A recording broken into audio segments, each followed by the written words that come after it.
इसके बाद देखिए अगली तस्वीर, एकनाथ शिंदे जो कि शपथ लेने जा रहे हैं।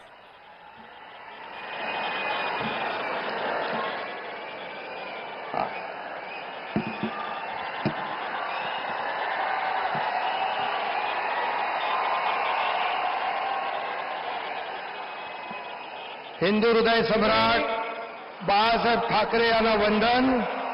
गुरुवर्य धर्मवीर आनंद दिघे साहेबांचं स्मरण आणि देशाचे कर्तबगार आणि लोकप्रिय प्रधानमंत्री नरेंद्र मोदीजी व देशाचे कणखर गृहमंत्री अमितभाई शाह यांच्या भक्कम पाठिंब्याने, आशीर्वादाने तसेच राज्यातील 13 कोटी जनतेच्या आशीर्वादाने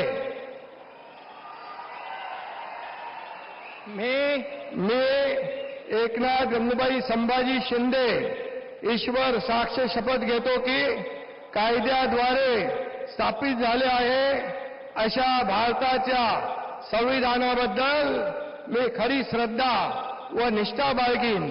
मी भारताची सार्वभौमता व एकात्मता उन्नत राखीन। मी महाराष्ट्र राज्याचा उपमुख्यमंत्री म्हणून माझी कामे निष्ठापूर्वक व सत्सद विवेक बुद्धीने पार पाडीन आणि संविधान व कायदा यानुसार सर्व तऱ्हेच्या लोकांना मी निर्भयपणे व निष्पक्षपातीपणे तसेच कोणाच्याही विषयी ममत्वभाव किंवा आकस न बाळगता न्याय्य वागणूक देईन।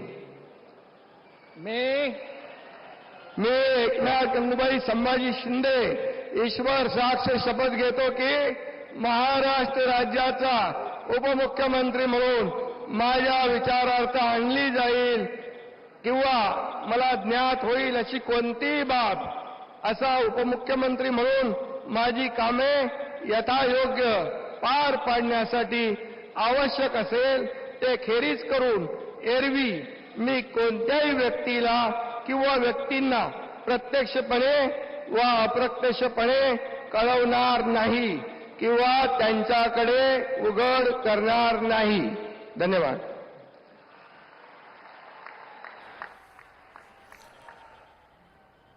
तो शिवसेना प्रमुख एकनाथ शिंदे ने महाराष्ट्र के उप मुख्यमंत्री पद की शपथ ली। उन्होंने महाराष्ट्र की जनता का आभार जताया।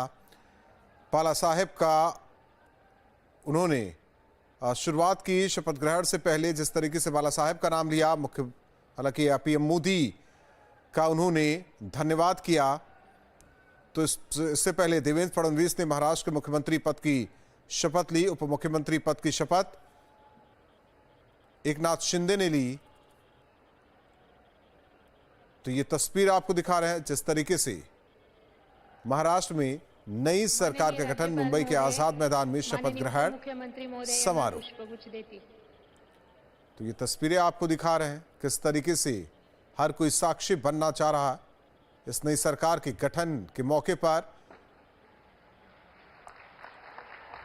पीएम मोदी तो राज्यपाल ने उप मुख्यमंत्री एकनाथ शिंदे को पुष्प दिया और वहीं देखिए किस तरीके से हाथ मिलाते हुए पीएम मोदी से एकनाथ शिंदे और बेहद खुश दोनों नेता राज्याचे उपमुख्यमंत्री म्हणून शपथ घेतील श्री अजित, आशाताई, अनंतराव पवार